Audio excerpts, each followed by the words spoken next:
In the course of overseeing or enforcing the recently relaxed lockdown in Lagos and Ogun State, as well as Abuja, Nigeria's capital, members of the Nigerian police force, more often than not, found themselves in situations where they had to resort to the use of force in dealing with recalcitrants. Unfortunately, a number of those critical situations resulted in grievous bodily harm and sometimes even in the death of innocent members of the public. This seems to have become a recurring decimal in the relationship between the police and members of the public, even before the arrival of coronavirus in Nigeria. Families are left to deal with the agony of losing loved ones, but curiously, incidents like this have hardly resulted in the prosecution of trigger-happy policemen in the country. What then should be the constitutionally provided role of the police in the course of law enforcement and order during emergency situations like a lockdown? And as Nigerians come to terms with the federal government's decision to move on from lockdown, even though the Nigeria Center for Disease Control has not completely dismissed the idea of reintroducing a lockdown, what should be the mode of enforcement by the police going forward? For a comprehensive conversation around this, we're now being joined by Professor Kemi Rotimi of the Department of History of Obafemi Awolowo University, Ile-Ife. Good morning, Professor Rotimi, and thank you for joining us. Good morning, Professor Rotimi. Good morning, Ruben and Leila. Hello, Prof. I'm here. Good morning. Good morning, and good to have you on the program. Well, yeah, it's a pleasure joining you again. Yes, I caught a bit of what you said. It's about the police and then enforcement of lockdown, lock-in, lock-up. Well, let me start by saying that, well, a time like this reminds one of the immortal words of Stephen Grellet that says, "Every man's death diminishes me, but I'm also involved in humanity. So never cease to know for whom the bell tolls. For the bell tolls for thee." Yes. Now, I was going through Corona Tales last night, but I haven't finished. But I caught a bit of it and I haven't chatted with you before. Again, we're looking at enforcement of some of the rules and the advisories by the group of the under-resourced, overused, underappreciated set of human beings called the police in Nigeria. When people in quarantine escape, they are the ones to run after them to catch them. No PPE, no PPC, no PP anything, no protective gear, not even hand gloves. Yet, they are responsible for catching runaway positive patients. And they must hold this positive patient either by the scruff or by their belts. In other words, make bodily contact. But without any provision, no protection. And when they resort to self-help, people will be writing Corona Tales. You have more to write. But I think it's about a challenge for everybody, and the police, I am sure, will rise to the occasion appropriately if properly motivated. I'm not talking about cash, I'm talking about equipment for them to do their work. And I'm happy to remark that at least we have found a few good examples. I read in the papers a few days back of a couple. The wife went into labor. There were some policemen that helped them to get to the hospital without taking a cover from them, and the woman granted an interview saying they had changed her mind about her perception of the police. So we are all in this together. And if people put their conscience to work, because largely this is about self-regulation, and people showing the necessary discipline to appreciate that whatever pieces of advice are given by the NCDC and others who are concerned, the immediate requirement is self-compliance, not enforced compliance, which the police will be required to do. If you must set the police to work, for goodness sake, let them be properly kitted, let them be properly provisioned, and they will give the best of service. Well, Prof, I like, your, quick intervention. But all you have said, we cannot argue with that, with many of the points. But are you trying to justify police brutality and high-handedness on the part of other security agents? Because that has been the main concern. The problem with the police in terms of motivation, that's an age-old problem, perennial problem that we've been dealing with. But the concern is that in enforcing the lockdown, the police and even the soldiers and other security agents on the road, they've been high-handed. Lives have also been lost. In fact, on one occasion, it was reported that more people have died from police brutality than from COVID-19 itself. And that has nothing to do with whether PPE is provided for security agents or not, or whether or not they are properly motivated. What do you say? Yes, on page 2, because I printed out your Corona Tales, on page 2 of your write-up, which you released only yesterday, somewhere there you talked about the security agents watching why people are violating the advisories. And this particular sentence there, I often wondered every day why the security agents on the road, seeing this and the danger it posed, did not bother to disperse the suicidal football players. Now, this is a case of do you are damned, don't you are damned. And as the lingo goes, when they do what is good, nobody talks.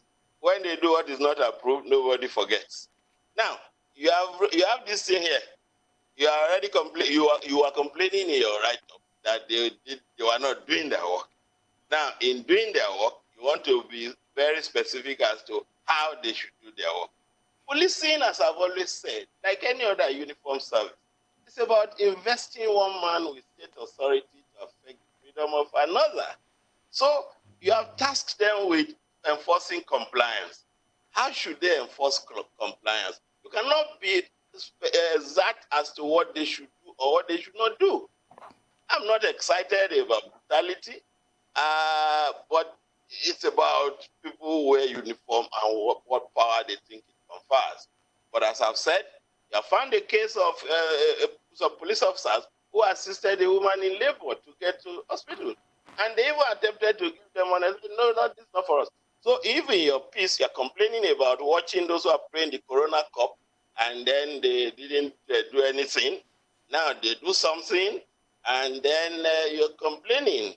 So what should they do? It's either they don't do anything, or we do what they do. Where we find the action excessive, yes, you can complain, and then they'll be called to order. When that DPO or DCO collected money from that woman, the woman who went gaga and abused everybody, the officer was apprehended, and his agent, the police and NCO, I'm sure by now they have either been dismissed or put somewhere awaiting orderly room. So it's about discretion. Policing is about the use of discretion, what quantity of force, how the force should be applied. And as I've said, if a man is without PPE, personal protective equipment, and is to deal with a crowd, what does he do? Plunge into their midst and then contract coronavirus, and he goes back home to infect his family members. And you know as well as I do, policeman can have 10 children, 2.5 wives, or whatever number. And then he goes to infest them. And nobody, I'm not sure in any police headquarters in Nigeria, you have any lab where anybody, at least dedicated to checking on police officers who go out to do this. It's a tough one. You know that when I talk about them, it's about sympathetic understanding, a bit of critical appreciation of what they do. So I'm not advocating for brutality, but I'm saying that when they go to do what they must also be sufficiently appreciative to know that, yes, they can see their bounds on occasions, but when they do and they're apprehended, they're punished. Professor, While I appreciate your views, and I'm sure a lot of us do, yes, we cannot look at the police force or any security agency and just look at them in a bad light. We have to be able to commend them as well. We do have to look at the realities of this. Like my colleague, Dr. Abati, pointed out, at a point in time, 3 weeks ago, more people had been killed by security agencies than coronavirus itself. In fact, the numbers were 12 versus 18 being killed by each. Now, it's not as if this is exclusive to coronavirus in Nigeria. We have had a problem with the killing of people via security agencies for time. As of last year, the Council of Foreign Relations reported 1,476 Nigerians dead from our state security actors. So what is the mode of enforcement that we are currently applying, and what has to be the mode of enforcement going forward? Because we cannot continue this way. Okay, now you're asking a historian of the police to tell you the mode of enforcement. I'm not in uniform. I'm not the IG, and I'm not the Commissioner of Police. Now, I repeat, I appreciate your concern. But the point is, occasionally, there's also this lying with statistics, you know. You roll out these figures. So more people have been killed by police brutality than by coronavirus. Is that true? How many people have died in Kano? The police didn't touch any of those people giving mass burial in Kano under the regime of Ganduje, who lived in denial for so very long. So let us be fair. I am saying, and I maintain, that yes, you task the police to enforce the law. The police will want to enforce the law. But coronavirus is a virus. And then the police are not immune from contracting it, for goodness sake. So if it is going to be more convenient to fire tear gas into an unruly crowd wanting to collect dole than going physically to apprehend those who are misbehaving, the police will do that.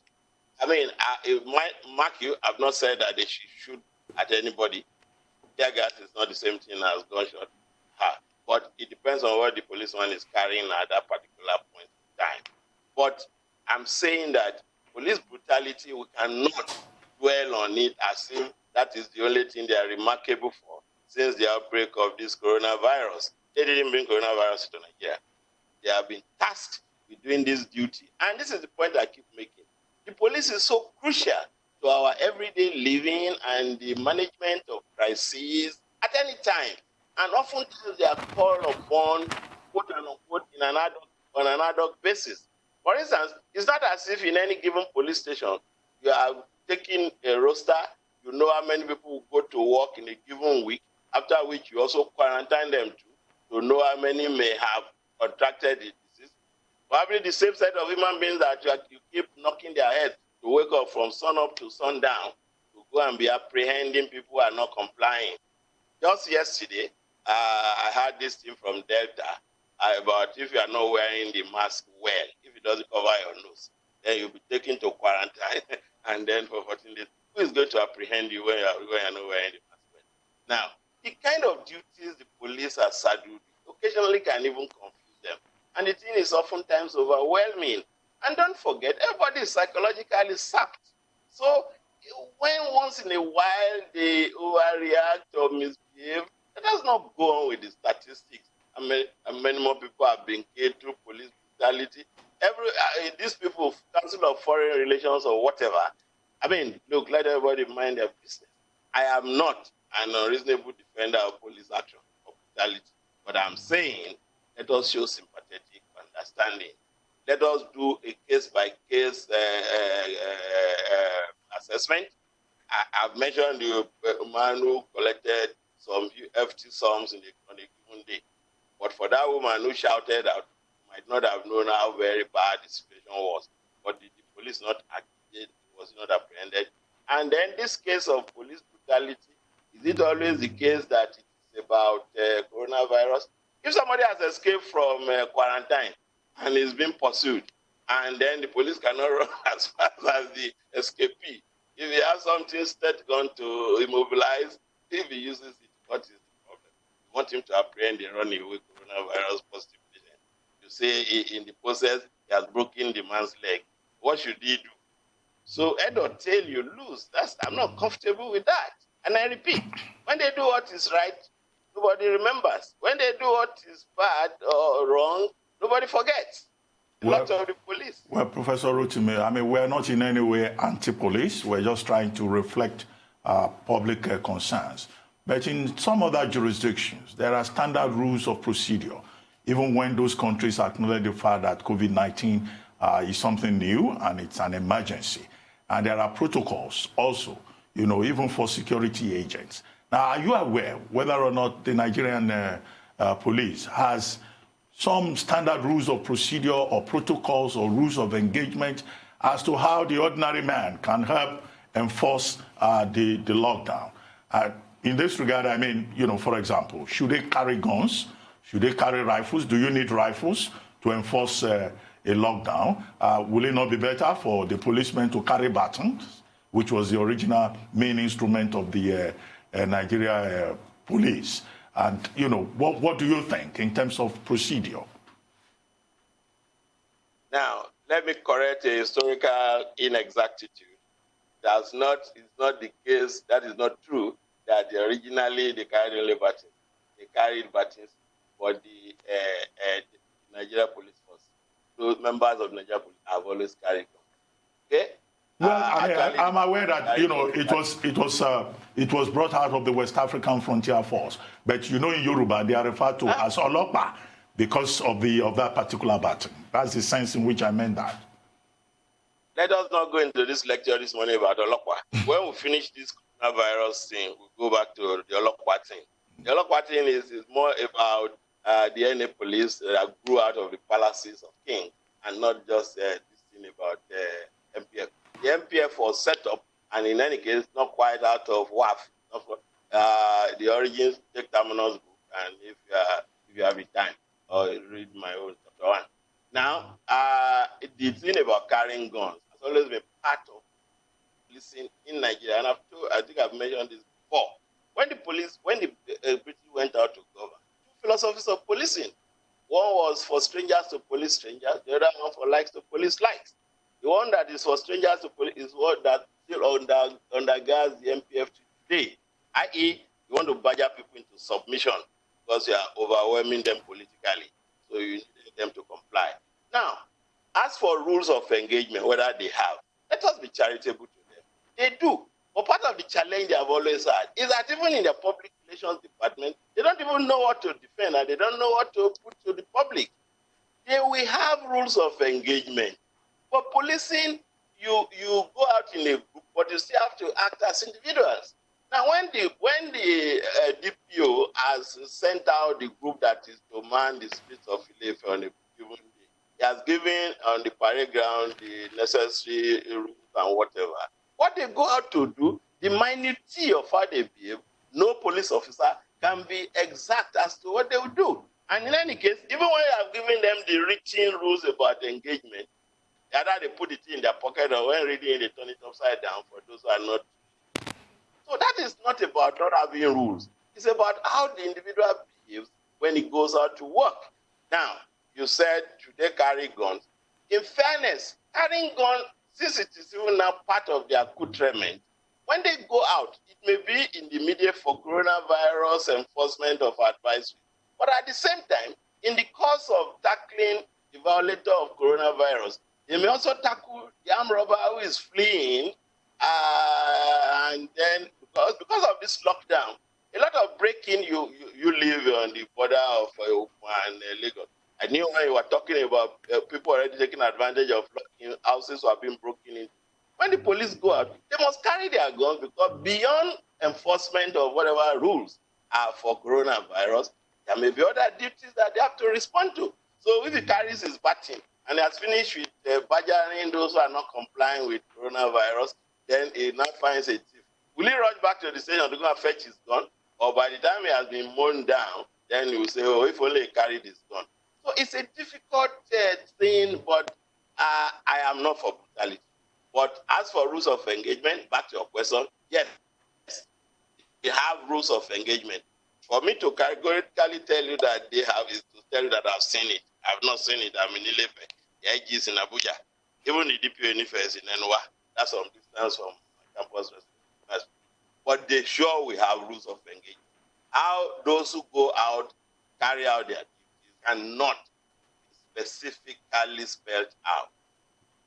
Professor Rotimi, thank you. Let me ask you something now. Nigeria's low police-to-citizen ratio is obviously going to pose a problem, already is posing a problem, but further will as we battle with COVID-19 and overcome COVID-19 and respective modalities that are going to be put into place following that. Now, when we spoke to Dr. Kayode Fayemi on this program last week, I believe, we asked him about the role of Amotekun and other security agencies that may exist across the country in helping the police to get through what they need to in terms of security and COVID-19. What is your reaction to this? And do you think there is a role now for security agencies that have been put in place like Amotekun? Dr. Fayemi did say that they still have to undergo training before they can play that role. But how do you assess this?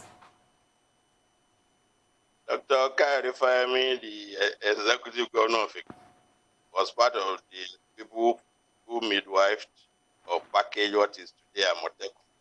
And you knew what happened when I came to your studio and I spoke about the fact that it can be a trans-territorial thing. One or two governors look at me with black eye now, but I can't bother. But the point is, Amotekun, they say it has come to stay. And I agree with them. Going forward, by the time the coronavirus thing is over, and then we return to policing, the police have already given the direction which Amotekun will go. The wise governor will oblige the police, the approach they have adopted, i.e. make Amotekun part of what the police call community policing. And then let the cooperation be there. As I've always said, the best that they can do, serve as informants, but if you like, uniformed informants, but let nobody exceed the bounds as to the territory, the line, the dividing line between an Amotekun police officer, even if he's a constable, leading the issue of security in Nigeria are members of the Nigerian Police Force. Whoever does not want to accept that fact, and you say you are now Commander General of Amotekun, and you want to show that the view is relevant, you are engaging in some risk. I don't think any wise man should. So there will be synergy. Yes, Fayemi has set up an advisory committee headed by a retired police army officer, the usual stuff they do, as if there are no police officers who can help with Amotekun. But that already gives you a hint about orientation, the militarization, even of what is supposed to be civil policing. Where does that leave anybody? If we are complaining about the police being militarized, I am setting up Amotekun, and the governing body is headed by a soldier. Well, as Lando will say, get us. But I guess if they cooperate, we'll get better policing, and there will be more security. Well, Prof. Property, yes. Prof, before we go, opinion is divided on the plan or on the decision by the federal government to ease the lockdown in Lagos, in Ogun, and also in the Federal Capital Territory. And then also across Nigeria, we've had some of the state governments also relaxing the lockdown. Do you think that what government has done is premature, rather hasty? Should we have continued with the lockdown? Everything about coronavirus, from America to Nigeria to Honolulu or Twenji, is a gambler's affair. Nobody is sure about anything. Nobody is certain or can be certain about what will work. Everybody is gambling. The federal government, I knew when the pressure came and it was like, oh, economy, everybody is dying. They can't go out to these daily paid workers and all that. Now, government relented. Mr. President gave the permission. We all saw him. I mean, I pitied the man the day I was reading the speech. Because this is a decision being forced down his throat, more or less. But he was pandering to what you would call the sentiment, a bit of it mixed with political sensitivity. Now, we are trying the experiment. We have only had 2 days. This is the 3rd day. And then all hell has been let loose. Oh, this thing will spiral, will spike. We wait now. When we see it, we know it. When Gandhi was living in Nigeria, we were in Nigeria. The Ogun State governor is still thinking of conspiracy against him. So when this experiment can last more than 1 week, because the noise is so deafening now that any government also reacting to public sentiment and the advisory from the medical expert will definitely, by Monday next week again, shut us down. Then, so that they can take stock of has there been a spiral, has there been a spike. Yes, so quite for true, me, Prof. does government Quite true. Quite true. And on that note, we have to thank you very much for joining us this morning on The Morning Show.